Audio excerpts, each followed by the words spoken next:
Hello दोस्तों, कैसे आप सब लोग। स्वागत है आप सभी का अकाउंट्स के गुरुजी चैनल पे। और पेश करते हैं आज की हमारी अगली वीडियो नंबर 13। हमने जो लास्ट वीडियो देखी थी वीडियो नंबर 12, उसमें हमने डिस्कस किया था कि इंटरेस्ट ऑन ड्राइंग को कैसे कैलकुलेट किया जाता है। मैंने आपको वहां सबसे इंपॉर्टेंट चीज बताई थी कि सर इंटरेस्ट ऑन ड्राइंग्स हमेशा ड्राइंग्स आउट ऑफ प्रॉफिट वाली पे ही इंटरेस्ट कैलकुलेट होगा। एक और चीज बताई थी कि अगर डीड में लिख दिया कि इंटरेस्ट चार्ज करना है तो चाहे प्रॉफिट हो या लॉस हो, डीड में लिखा हुआ है कि इंटरेस्ट चार्ज करना है तो चाहे प्रॉफिट हो या लॉस हो, इंटरेस्ट हमेशा लगाना पड़ेगा। आया समझ में। नेक्स्ट, उसके बाद हम लोगों ने बोला कि इंटरेस्ट कैलकुलेट करने के लिए आपको ये देखना है कि सर ड्राइंग्स का अमाउंट क्या है और ड्राइंग्स जो हमने करी है उसके बीच में गैप कैसा है। अगर ड्राइंग्स का अमाउंट सेम है, हर ड्राइंग का अमाउंट सेम है और कोई भी दो कॉन्जिक्यूटिव ड्राइंग के बीच में जो गैप है वो सेम है, तो हम लोग केस 1 यूज कर सकते हैं जो है एवरेज पीरियड मेथड। मैंने बोला कि एवरेज पीरियड मेथड में हम लोग क्या करते हैं, एवरेज पीरियड यूज करते हैं इंटरेस्ट कैलकुलेट करने के लिए। उसका फॉर्मूला भी देखा था, total drawings into rate upon 100 into average period divide by 12। अब हमने वहां दो कंडीशन देखी थी कि दोनों कंडीशन फुलफिल होगी तो ही एवरेज पीरियड लगेगा। पहली कंडीशन, सारी ड्राइंग्स का अमाउंट सेम होना चाहिए। दूसरी कंडीशन कि सर कोई भी दो कॉन्जिक्यूटिव ड्राइंग ले लो, उनके बीच में जो ड्यूरेशन है सबके बीच में ड्यूरेशन सेम होना चाहिए। अब अगर इन दोनों में से कोई भी एक कंडीशन फुलफिल नहीं हो पाती है, ये दो कंडीशन जो बताई थी उनमें से अगर एक भी कंडीशन फुलफिल नहीं होती है तो ये वाला केस लगेगा केस नंबर 2। केस नंबर 2 कब लगाना है, जब केस 1 नहीं लगता है, या तो अमाउंट सेम नहीं है या ड्यूरेशन सेम नहीं है। केस नंबर 2 बोलता है कि इंटरेस्ट कैलकुलेट करने के लिए आपके पास दो मेथड है, एक तो सिंपल इंटरेस्ट मेथड है, एक प्रोडक्ट मेथड है। इस केस के अकॉर्डिंग आपके पास दो मेथड होंगे, simple interest method and product method. Simple interest method और प्रोडक्ट मेथड आप 9th 10th में पढ़ चुके होंगे, फिर भी मैं आपको बता देता हूं कि इनमें ड्राइंग्स का इंटरेस्ट कैसे कैलकुलेट करेंगे। देखिए सिंपल इंटरेस्ट मेथड में आपको क्या करना है, एक टेबल बनानी है 4 कॉलम वाली, जिसमें पहला कॉलम बनेगा डेट ऑफ ड्राइंग्स। किसका बनेगा, डेट ऑफ ड्राइंग्स का बनेगा। अगला कॉलम बनेगा नंबर ऑफ मंथ्स। ये नंबर ऑफ मंथ्स क्या होंगे, जिस महीने में या जिस डेट पे ड्राइंग हुई है वहां से लेके ईयर एंड तक, जिस डेट को पैसा निकाला उस डेट से ईयर एंड तक कितने मंथ्स हुए वो यहां पर आएगा। अगला कॉलम आएगा अमाउंट ऑफ ड्राइंग्स और लास्ट कॉलम आएगा इंटरेस्ट। लास्ट कॉलम किस चीज का आएगा, इंटरेस्ट का।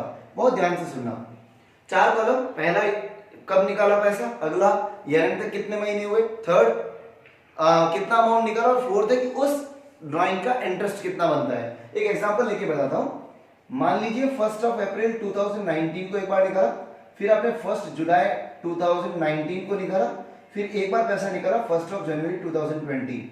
देखो यहाँ पे 3 मंथ्स का गैप है और यहाँ पे 6 मंथ्स का गैप है, ये अनइक्वल गैप है, तो ये वाला मेथड ही यूज करेंगे, एवरेज पीरियड यूज नहीं कर सकते। आपने अमाउंट निकाला एक बार 10,000, इसमें 20 और यहां निकाला 40,000। ईयर एंड हो रहा है 31 मार्च के दिन। नंबर ऑफ मंथ्स कैलकुलेट करते हैं, 1 अप्रैल से 31 मार्च 12 मंथ्स, 1 जुलाई से 31 मार्च काउंट करो, 1 जुलाई अगस्त सितंबर अक्टूबर नवंबर दिसंबर जैन फेब मार्च 9 मंथ्स, और 1 जनवरी से 31 मार्च 3 मंथ्स। अब आपको इंटरेस्ट वाले कॉलम में क्या करना है, हर ड्राइंग का इंटरेस्ट सेपरेट कैलकुलेट करना है। मान लीजिए आपको आईओडी की रेट दे रखी है 10% पर एनम। कितनी दे रखी है, 10% पर एनम। तो आपको सबका इंटरेस्ट अलग कैलकुलेट करना है। इसमें कैलकुलेट करेंगे 10,000 इंटू 10/100 इंटू 12/12, ये तो आ गया 1,000, ठीक है। इसका इंटरेस्ट 20,000 इंटू 10/100, 10% की रेट से 9 मंथ्स के लिए, इसका कैलकुलेट करोगे आएगा 1500। यहां पे 40,000 इंटू 10/100 इंटू 3/12, कैलकुलेट करोगे इसका कितना आएगा 1000। अब ये जो तीनों का इंटरेस्ट है इसको ऐड करोगे 3500, ये आपका टोटल इंटरेस्ट हो गया। आई बात समझ में, बहुत इजी है। आपको हर ड्राइंग का इंटरेस्ट अलग से कैलकुलेट करना है, इतना सा करना है, और जो टोटल इंटरेस्ट आएगा लास्ट में आप उसको ऐड अप करना है। क्लियर है। अगर आप लोग नोट डाउन करना चाहें ये फॉर्मेट और विद दिस एग्जांपल आप नोट डाउन कर लीजिए, ठीक है ना। फास्ट पॉज करके इसे नोट डाउन कर लीजिए फास्ट। अब हम बात करते हैं सर प्रोडक्ट मेथड की। अगर प्रोडक्ट मेथड की बात करी जाए तो प्रोडक्ट मेथड भी इसी के जैसा मेथड है। अगर हम प्रोडक्ट मेथड की बात करें तो प्रोडक्ट मेथड भी इसके जैसा ही है, वहां पर भी 4 कॉलम बनेंगे, बट चारों कॉलम में क्या क्या आएगा देखते हैं। प्रोडक्ट मेथड की बात करें, प्रोडक्ट मेथड में पहला कॉलम डेट ऑफ ड्राइंग, अगला column number of months, next column amount, और लास्ट कॉलम आएगा प्रोडक्ट। लास्ट कॉलम कौन सा आएगा? प्रोडक्ट का आएगा। प्रोडक्ट मेथड ज्यादा इजी है एज कंपेयर टू दिस, क्यों है बताऊंगा अभी आपको, ठीक है। इसका एक एग्जांपल लेके करते हैं, जो भी आपने एग्जांपल लिया उसी को यहां पे वापस लेते हैं। 1 अप्रैल 19, 1 जुलाई 19 और 1 जनवरी 20। अमाउंट कितना निकाला था? 10,000, 20,000 और 40,000। नंबर ऑफ मंथ्स देखो हमने वहां कैलकुलेट कर रखे 9, 12, 9 और 3। अब आपको यहां पे इंटरेस्ट नहीं कैलकुलेट करना है, यहां पे आपको प्रोडक्ट कैलकुलेट करना है इन दोनों कॉलम्स का, ए और बी। सी कॉलम में क्या आएगा? ए इंटू बी, ठीक है। यहां कैलकुलेट करो, ये हो गया 1,20,000, ये हो गया 20,000 इंटू 9 1,80,000, इसे कैलकुलेट करो 1,20,000। अब आपको टोटल प्रोडक्ट कैलकुलेट करना है। टोटल प्रोडक्ट कैलकुलेट करोगे, ये आएगा आपका 4,20,000। टोटल प्रोडक्ट कितना आया? 4,20,000। अब आपको इंटरेस्ट निकालना है, इंटरेस्ट ऑन ड्राइंग।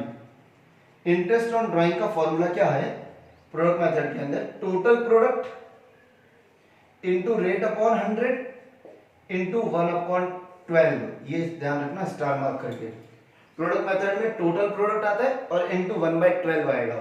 कैलकुलेट करिए, 4,20,000 इंटू 10/100 इंटू 1/12। कैलकुलेट करोगे ये आएगा 3,500। आया सबको समझ में? आप कैलकुलेट करके देख लीजिए, कैलकुलेट करोगे कितना अमाउंट आएगा? 3,500। मेथड चाहे आप ये वाला लगाओ सिंपल प्रोडक्ट मेथड या सिंपल इंटरेस्ट मेथड, दोनों में अमाउंट सेम आएगा। मेरी रिकमेंडेशन है, अगर आप एग्जाम में मेथड यूज करना चाहें तो ये वाला मेथड यूज करिएगा। क्यों? यहाँ पे हर बार आपको कैलकुलेशन करनी पड़ेगी, मल्टीप्लाई डिवाइड हर बार करना पड़ेगा, और यहाँ पे वो कैलकुलेशन सिर्फ एक ही बार होगी। आई बात समझ में? अगर ये नोट डाउन करना चाह रहे फटाफट नोट डाउन कर लीजिए, आगे बताता हूं मैं आपको।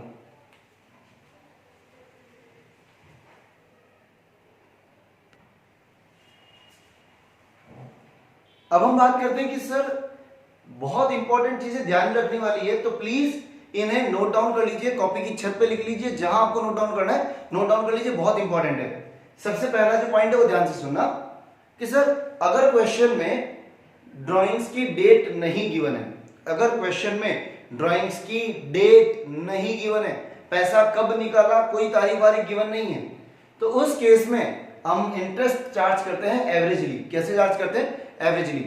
एवरेजली होने का मतलब है कि अगर मान लीजिए आपका साल 12 महीने का है तो हम लोग इंटरेस्ट 6 महीने का लगाएंगे। कितने महीने का लगाएंगे? 6 महीने का। तो आपको ध्यान रखना है, अगर क्वेश्चन में डेट नहीं गिवन है ड्राइंग्स की तो इंटरेस्ट कितने महीने का लगाओगे? 6 मंथ्स का। क्लियर है? नोट डाउन कर लीजिए, when date of drawing is not given charge interest for 6 months या charge interest averagely that is for 6 months. आया समझ में? अब एक बहुत इंपॉर्टेंट पॉइंट बोल रहा हूं सर, हम इंटरेस्ट एवरेजली लगाते हैं, एवरेजली लगाते हैं तो क्या हर बार 6 मंथ्स आएगा क्या? देखो, जब आपका पूरा साल 12 महीने का है तो 6 मंथ्स आएगा। अगर क्वेश्चन में आपको बोल दिया कि ईयर स्टार्ट हुआ 1 जुलाई से एंड हो रहा है 31 मार्च को, स्टार्ट हुआ 1 जुलाई से एंड हो रहा है 31 मार्च को, और वहां पर आपको ड्राइंग्स वगैरह का अमाउंट दे रखा है, वहां पे ईयर आपका 9 मंथ्स का ही है, उस केस में देखिए ये क्वेश्चन 1 मार्क में आ सकता है, तो ध्यान रखना अगर ईयर आपका 9 मंथ्स का होगा तो हम लोग एवरेजली कितने महीने का इंटरेस्ट लगाएंगे? 4.5 मंथ्स का। एवरेजली कितने का लगाएंगे? 4.5 का।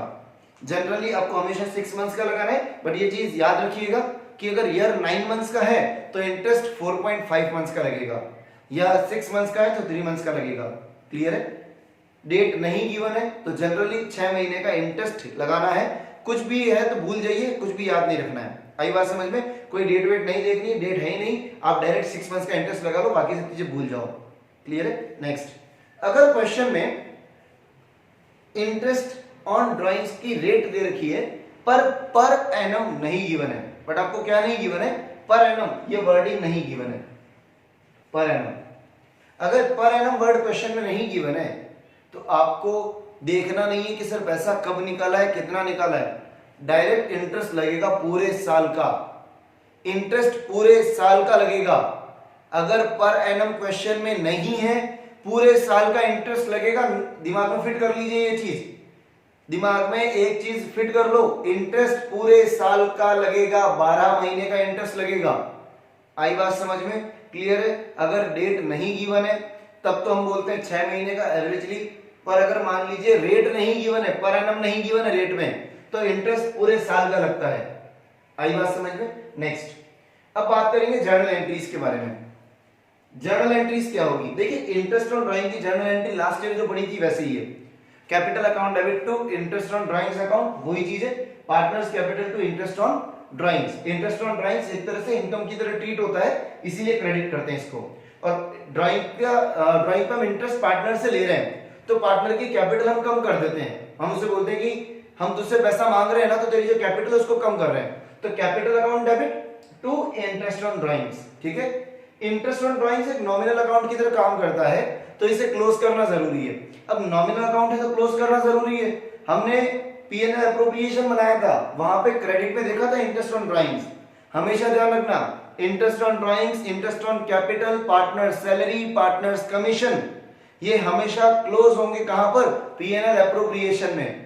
अगर इंटरेस्ट ऑन कैपिटल के लिए बोला है कि उसे चार्ज मारना है तो पीएनएल में जाएगा, अदरवाइज ये सब कहां पे आते हैं? PNL appropriation. इसे क्लोज करना है, इंटरेस्ट ऑन ड्राइंग्स को क्रेडिट हो रखा है, इसे डेबिट कर दो, इंटरेस्ट ऑन ड्राइंग्स डेबिट, और क्रेडिट कौन सा अकाउंट बनेगा? PNL appropriation account. आई बात समझ में? दिमाग में एक चीज फिट रखो, पीएनएल एप्रोप्रिएशन का फॉर्मेट हर वक्त याद रखो। इधर आता है नेट प्रॉफिट, इधर आएगा इंटरेस्ट ऑन ड्राइंग्स, इधर interest on capital, salary, commission, general reserve और बचा तो शेयर ऑफ प्रॉफिट। क्लियर है? एप्रोप्रिएशन कब देते हैं? जब प्रॉफिट होगा। अगर प्रॉफिट नहीं हुआ, लॉस हुआ, तो एप्रोप्रिएशन दोगे क्या? नहीं देंगे। चार्ज में कौन कौन सी चीजें आती है याद दिलाओ? चार्ज अगेंस्ट प्रॉफिट पढ़ा था अपन ने। चार्ज अगेंस्ट प्रॉफिट में क्या क्या आता है? दो चीजें हम लोगों ने बोली कि दो चीजें तो आएगी, स्पेसिफिक थी वहां पे। कौन कौन सी? इंटरेस्ट ऑन पार्टनर्स लोन और rent paid to partner. Clear है? ठीक है, ये फटाफट अगर आप में से किसी को नोट डाउन करना है तो ये फटाफट नोट डाउन कर लीजिए। आज का हमारा ये लेक्चर यही एंड हो रहा है, ये हमारा लेक्चर यही एंड हो रहा है। अगर आप में से किसी का कोई भी डाउट अभी सॉल्व नहीं हुआ है इस टॉपिक से रिलेटेड, डिस्क्रिप्शन में मेरे कॉन्टैक्ट नंबर्स गिवन है, मुझे कॉल कर सकते हैं, व्हाट्सएप मैसेज कर सकते हैं। आप अगर इंस्टाग्राम पे हैं तो इंस्टाग्राम पे भी मुझे फॉलो कर सकते हैं, लिंक्डइन पे फॉलो कर सकते हैं मुझे। अगर आप चाहें तो टेलीग्राम वाला ग्रुप भी ज्वाइन कर सकते हैं। अगर आप किसी और मोड से भी कनेक्ट होना चाहें तो आप कनेक्ट हो सकते हैं, मेरे सारी प्रोफाइल्स के लिंक डिस्क्रिप्शन में गिवन है। तब तक के लिए stay at home, stay safe, thank you and bye.